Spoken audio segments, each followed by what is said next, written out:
The situation in our country right now is moving fast, and the actions being taken by the army are becoming stronger each day. The security agencies are now putting serious attention on communities that have suffered from attacks, and they are focusing on identifying and eliminating criminal elements who have been disturbing peaceful families, innocent travelers, school children, and even small local businesses. As this is happening, people are watching closely, and many are asking how this renewed pressure will change daily life. While we go through this gist together, please remember to like this video and subscribe to the channel so that more people can stay informed. Every subscription helps us reach more viewers who need clear, calm updates. Right now, the Army's focus is very simple. Find the criminals, stop the attacks, rescue victims, and create a safer space for communities.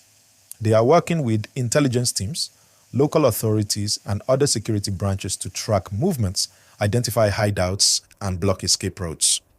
One thing that is standing out in this new effort is the speed. The operations are no longer slow reactions. They are becoming more rapid, more organized, and more strategic. Many communities that used to feel isolated have started seeing more patrols, more checkpoints, and more presence. For many families, even seeing a patrol vehicle brings a little comfort, especially in areas that faced fear for a long time. But we also must be honest. When security operations intensify, it changes the rhythm of everyday life. Some communities feel safer, but at the same time, movement becomes restricted in certain areas. People might need to adjust travel times or avoid certain routes while the operations continue. Children going to school may see more soldiers on the road, and parents might worry, even though the presence is for protection.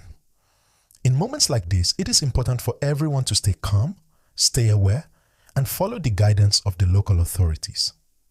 If you are still with me, make sure you like this video now and subscribe so that you don't miss the next update. There is also a major part of this story that touches many hearts: the incidents involving schools and students. Every attack on a school sends shockwaves across the country. It affects parents emotionally, it affects teachers, it affects even children in other states who hear the news. The government has been responding by promising strong protection around schools, especially in high-risk areas. They are placing more security officers around vulnerable locations, improving early warning systems, and working with communities to make sure that children can learn without fear. As these measures increase, it is important for schools to have clear safety plans. Parents should know the entry and exit procedures. Teachers should know the emergency steps, and students should know who to contact if they notice something wrong.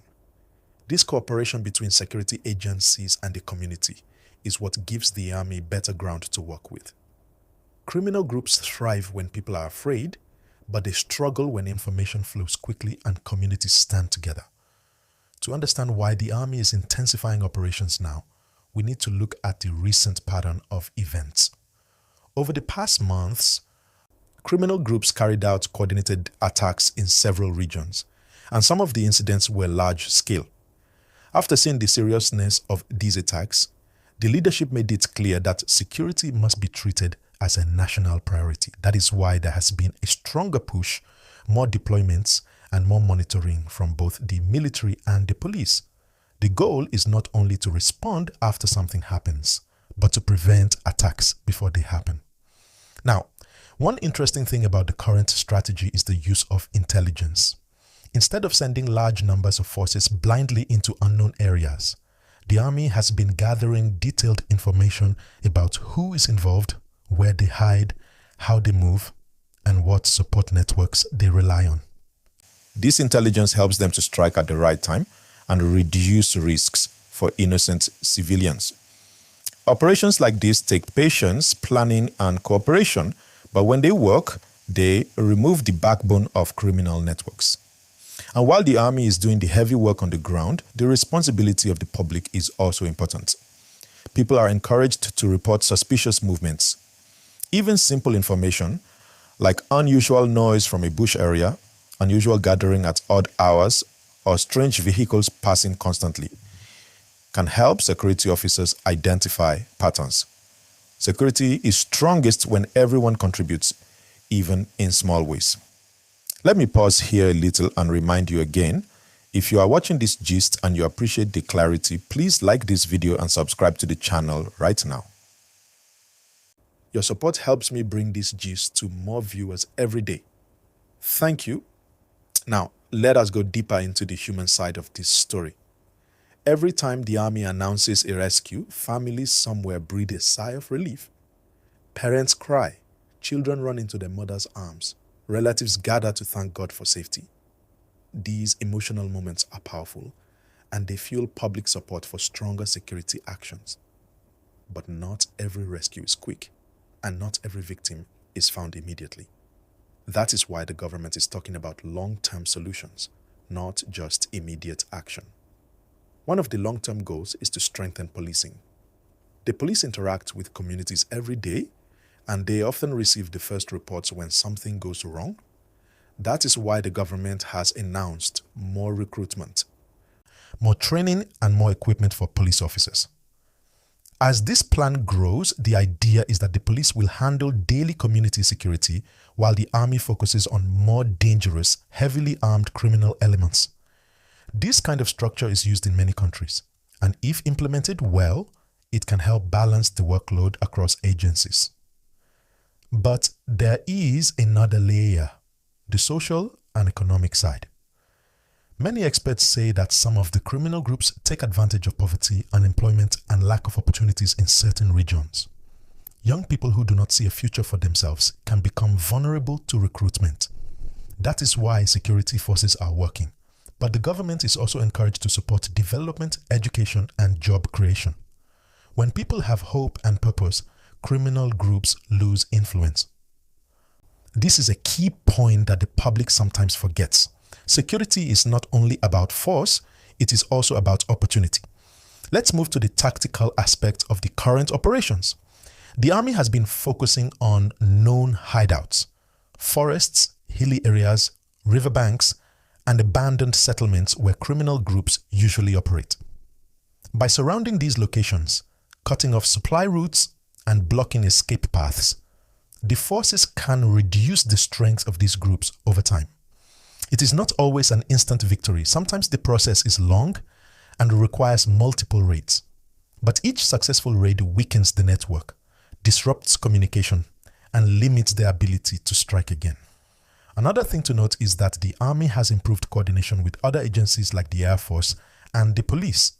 When you hear about coordinated operations, it often means that air surveillance, ground troops, and intelligence officers are working together. This kind of teamwork makes the security response more effective and reduces the chances of mistakes.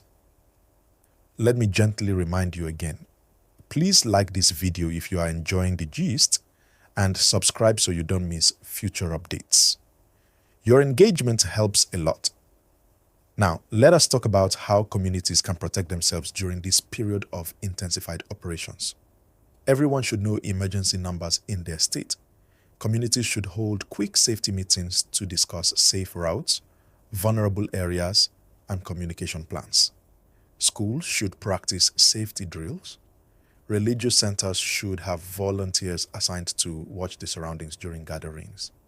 These are small steps, but they can make a big difference in preventing incidents.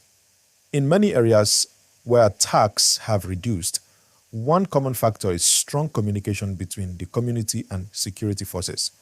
When people report early, security forces respond faster. When people stay silent, criminal groups feel bold. So, if you live in a rural or semi-rural area, staying alert is very important right now. The fear people feel is understandable. No one wants to live in places where every sound in the night raises suspicion.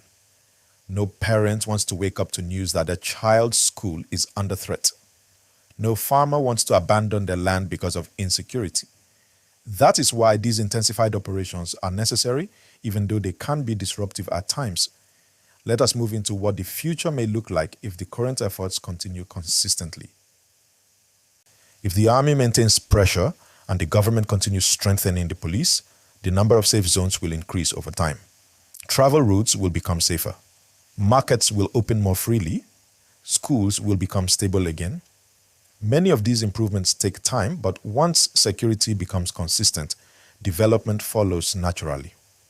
Investors return, businesses reopen, and communities rebuild. At the same time, the army will need to keep updating its strategies. Criminal groups adapt quickly, so security forces must stay ahead with better technology, better intelligence, and better training. This includes using drones for surveillance, improving communication channels, and increasing presence in remote areas. Another important point is proper justice. When criminals are arrested, they must be prosecuted effectively. This gives the public confidence and reduces the chances of criminals returning to the community. Justice is a strong message. It tells people that the law is working.